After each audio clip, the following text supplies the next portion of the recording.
সুজয় চক্রবর্তীর একটি গল্প, দোসর। আজ রিনির শরীর ভালো নেই, কিন্তু স্কুলে যেতে হবে ওকে। আজও রেজাল্ট 7 থেকে 8 হবে।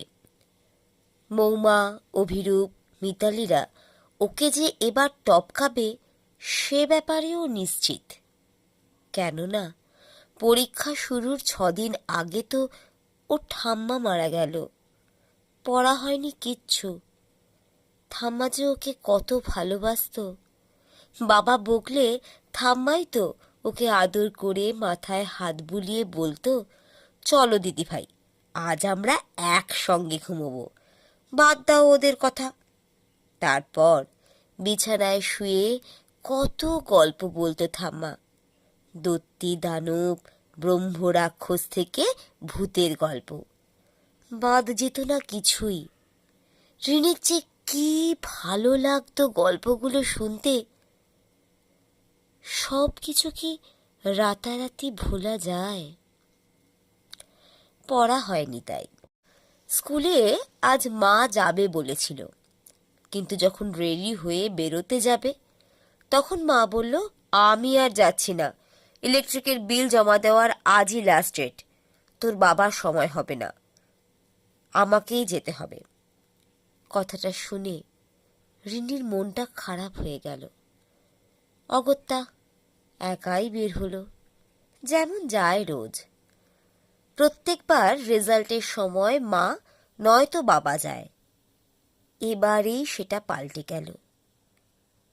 তাহলে কি বাবা মাও ধরে নিয়েছে রিনির রেজাল্ট খারাপ হবে? স্কুলে যখন প্রথম পিরিয়ডে মাধব স্যার ওর হাতে রেজাল্ট তুলে দিয়ে বলল, রেজাল্ট ভালো হয়নি রিনি, অমনি মৌমা পাশ থেকে ফিক করে হেসে উঠল। বিশ্রী একটা হাসি।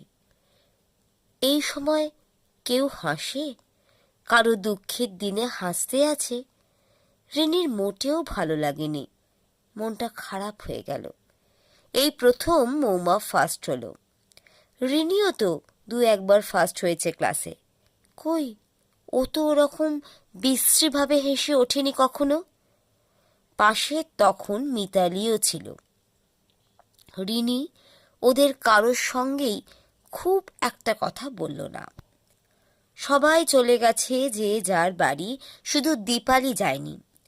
রিনির মন খারাপ দেখে দীপালি বলল, কি করবি বল, এমন সময় দুর্ঘটনাটা ঘটল।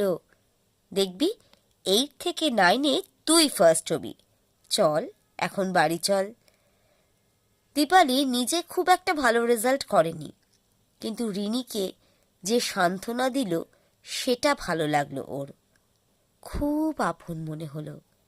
দীপালি হাত ধরে টান দিতেই পা বাড়ালো বাড়ির দিকে, কিন্তু পা যেন চলছেই না। আসলে বাড়ি যেতে ইচ্ছে করছে না রিনির। বাড়ি গেলেই তো সেই একরাশ ঝামেলার সামনে পড়তে হবে। আর এখন ঠাম্মাও নেই যে ওর হয়ে দুটো কথা বলবে। অন্তত দাদু থাকলেও চলতো, কিন্তু দাদুও তো নেই। রিনি যখন হামাগুড়ি দিতে শিখেছে তখনই নাকি আকাশের তারা হয়ে গেছে দাদু। এসব কথা ঠাম্মাই ওকে বলেছিল। বাড়িতে মা বাবা ছাড়া আর আছে তিন্নি, ওর বোন, 3তে পড়ে। ও আর রিনির হয়ে কি বলবে? যা ভেবেছিল ঠিক তাই। বাড়ি ঢুকতেই সবাই যখন জানল রিনির রেজাল্ট ভালো হয়নি, মন খারাপ হয়ে গেল সবার। কিন্তু বাবা এমন একটা ভাব করে তাকালো যেন বিশ্বে আর কারো রেজাল্ট খারাপ হয়নি, শুধু রিনিরই হলো। সারাক্ষণ টিভি নিয়ে বসে থাকলে ওরকমই রেজাল্ট হবে। বাবার কথাটা বেশ ঝাঁঝালো মনে হলো। বাবা নিজেও জানে রাত 9টা বাজলে শুধু ডিসকভারি চ্যানেলটাই রিনি দেখে। ওটাই একমাত্র ওর ভালো লাগে। ক্লাস 1 থেকে রিনি তো 1 থেকে 5-এর মধ্যে থেকেছে। 7-এও তো ওর রোল ছিল 2। শুধু এবারেই ওর রেজাল্টটা যা খারাপ হয়েছে, রোল হয়েছে 8। তাও তো 10-এর ভেতরেই আছে। ইংরাজি পরীক্ষা যেদিন সেদিনও তো বাড়িতে কত লোকজন, আত্মীয় স্বজন। বাবা মা তো সব জানে ঠাম্মার শ্রাদ্ধের কাজ ছিল সেদিন, তাই ওই কোলাহলের মধ্যে একদম পড়া হয়নি। রেজাল্ট, পড়াশুনো এসব ব্যাপারে মা কোনো দিনই মাথা ঘামায়নি, রিনি জানে। কিন্তু আজ যেন মনে হলো বাবার সঙ্গে মারও একটা গোপন বোঝাপড়া হয়ে গেছে। রিনিকে ঠাড়ে ঠোড়ে বুঝিয়ে দিতে হবে তারা দুজনেই রিনির রেজাল্টে খুব সুখী নয়। মা বলল, সারা বছর মন দিয়ে পড়লে আর এটা হতো না। যা, হাত মুখ ধুয়ে আয়, কতক্ষণ আর বসে থাকবো? রিনি মাথা নিচু করে ফেলল। ঠাম্মা নেই, তাই সান্ত্বনাও নেই। অগত্যা মন খারাপ করেই কলতলায় গেল রিনি। খেতে ইচ্ছে করছিল না, তবু খেতে হলো। খাওয়া দাওয়ার পর ঠাম্মার ঘরে ঢুকল রিনি। দেওয়ালে টাঙানো ঠাম্মার ছবিটাকে প্রণাম করল দু হাত জোড়া করে। ছবির দিকে তাকিয়ে রিনি মনে হলো ঠাম্মা যেন হাসছে। আসলে ছবিটা যে অ্যাঙ্গেলে তোলা, সে দিক থেকেই দেখা যাক না কেন, মনে হবে ঠাম্মা হাসছে। ছবিটা তুলেছিল টনিদা, রিনির মাসির ছেলে। দোলের সময় চমৎকার হাত ওর। ও হবে না তো কে হবে ফটোগ্রাফার? ও এখন ফটোগ্রাফি কোর্স করছে কলকাতায়। ঠাম্মাকে প্রণাম করে বেরোতে যাবে, আর একটু হলেই রিনি পা দিয়ে ফেলছিল টুনির গায়ে। দরজার কাছে খাপটি মেরে বসেছিল। ঠাম্মার পোষা বেড়াল, সামলে নিয়েছে নিজেকে। ওর নাম টুনি রেখেছিল ঠাম্মাই। অন্ধকারে ও চোখ দুটি টুনি বাল্বের মতো জ্বলে, তাই এই নাম।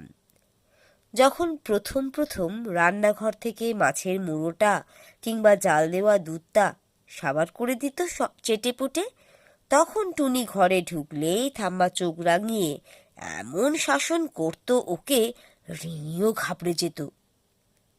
সব মনে পড়ে যাচ্ছে রিনির। রিনিকে দেখেই চোখ দুটো পিটপিট করতে করতে লেজ নাড়তে লাগলো টুনি। দিন রাতের বেশিরভাগ সময়টাই টুনি ঠাম্মার ঘরে কাটাত। ঠাম্মা যখন গল্প বলতো রিনিকে, দরজার কাছে ঠায় বসে থাকত টুনি। মনে হতো টুনিও মন দিয়ে শুনত সে গল্প।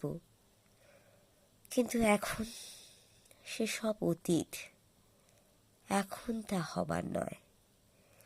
টুনিকে এখন আর ঠাম্মার ঘরে খুব একটা দেখাই যায় না। সারাদিন বাইরে বাইরে ঘুরে বেড়ায়, সন্ধে হলে ঘরে ঢোকে। টুনি যেদিন প্রথম এলো বাড়িতে, বেশ মনে পড়ে রিনির। মা না করেছিল ঘর নোংরা করবে, কিন্তু ঠাম্মার ওকে ভালো লেগে গিয়েছিল। মাকে ঠাম্মা বলেছিল, মা ষষ্ঠীর জীব, কত খাবার তো এদিক ওদিক হয়, নষ্ট হয়, ওকে দিলে সংসারের মঙ্গলই হবে। মার কথা বাড়ায়নি। তারপর ঠাম্মা টুনিকে এমন ট্রেনিং দিল যে সকাল হলেও ও চলে যেত ভাঙা পাঁচিলের ধারে, পটি করে তারপর ঘরে ঢুকত। ঠাম্মা রোজ খাওয়ার পরে টুনির জন্যে ভাত রেখে আসতো কলতলায়। এখন আর টুনির জন্য কেউ কলতলায় ভাত রেখে আসে না। রিনি খাওয়ার পর দু একদিন থালায় ভাত রেখে দিয়েছিল। তা দেখে মা বকেছিল খুব। ভাত নষ্ট করা একদম পছন্দ নয় মার। একদিন বেশ ম্যাও ম্যাও করছিল টুনিটা। হঠাৎ কি মনে হলো টুনিকে কোলে তুলে নিল রিনি। তারপর গায়ে মাথায় হাত বুলিয়ে বুলিয়ে একটু আদর করে দিল। আলতো করে একটা চুমুও খেলো। কি আনন্দ ওর! এই কদিনে বড় একলা হয়ে গেছে বেচারা। ঠাম্মাও ওকে এভাবেই ঘাড়ে মাথায় হাত বুলিয়ে দিত রোজ। রিনি জানে, সেজন্যই তো টুনি বড় ন্যাওটা ছিল ঠাম্মার। রিনি মাথা নিচু করল। আবার কি মনে হলো টুনির একটা পা টেনে নিয়ে রিনি ওর মাথায় ছোঁয়ালো। চোখ বুঝল। বেশ হালকা লাগলো নিজেকে। ঠাম্মার হাতের ছোঁয়া তো টুনির গায়েও আছে, তাই না? যাই হোক, টুনি তো আর চান করে না।